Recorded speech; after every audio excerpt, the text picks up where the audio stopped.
মাসে 10 দিন স্কুলে যান, তাও আবার মদ্যপ অবস্থায়। প্রধান শিক্ষকের বিরুদ্ধে এমনই অভিযোগ ঘিরে ধুন্ধুমার বাঁকুড়া শিমলাপাল তালদিহা আদিবাসী মাধ্যমিক শিক্ষা কেন্দ্রে মঙ্গলবার এরই প্রতিবাদে স্কুল ঘেরাও করে বিক্ষোভ দেখালেন অভিভাবকরা। তাদের আরো অভিযোগ, প্রধান শিক্ষক এতটাই বেসামাল অবস্থায় থাকেন যে তাকে সামাল দিতে অন্যদের প্রয়োজন হয়।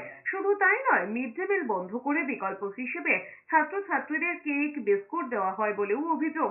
অভিভাবকদের অভিযোগ, স্কুলের পঠন পাঠনের হালও খারাপ। ছাত্রছাত্রীর সংখ্যা 12তে এসে ঠেকেছে, তারপরেও মনোনয়নে কোনো ভ্রুক্ষেপ নেই প্রধান শিক্ষকের। শিমলাপাল ব্লকের তালদিহা ছাড়াও পার্শ্ববর্তী ভাদলডোবা, বেনাডোবা, সিদাগোড়া, কাঁশচড়া ও কয়াকানালী গ্রামের ছাত্রছাত্রীদের কথা ভেবে 2002-এ তালদিহা গ্রামে চালু হয়েছিল মাধ্যমিক শিক্ষা কেন্দ্র। ক্লাস 5 থেকে ক্লাস 10 পর্যন্ত পঠন পাঠনের জন্য 5 জন টিচার নিয়োগ হয়, কিন্তু স্কুলে 2 শিক্ষক অবসর নেওয়ার পর নতুন করে শিক্ষক নিয়োগ না হওয়ায় ধীরে ধীরে পঠন পাঠন শিখেই ওঠে স্কুলে। স্কুলের পরিস্থিতি যেভাবে এগিয়ে চলছে খারাপের দিকে। আমাদের 6 জন টিচার ছিলেন, 3 জন রিটায়ার করেছেন, নতুন নিয়োগ কিছু হয়নি। আর এক স্যার অন্তত 5-7 বছর ঠিক মতো স্কুলে আসেননি। ওনাকে বলে কয়ে কোনোভাবে ফোনেও পাওয়া যায়নি, অফিসেও ফোনে পায়নি ঠিক মতো, ইরেগুলার পুরা।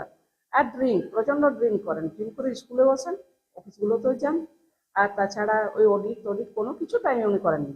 থানাও তো পড়ায় না হেডমাস্টার, আর বছরে একদিন আসবে আর দিয়ে আসবে না, টাইমে তো আসবে কেন। কালকে আসিয়েছিল 1 ঘন্টা ছিল, তাও আবার ফোন করে তবে জানি হেডমাস্টার আসেছে, বলি ব্লক যাচ্ছি, তার জন্য আসেছিল।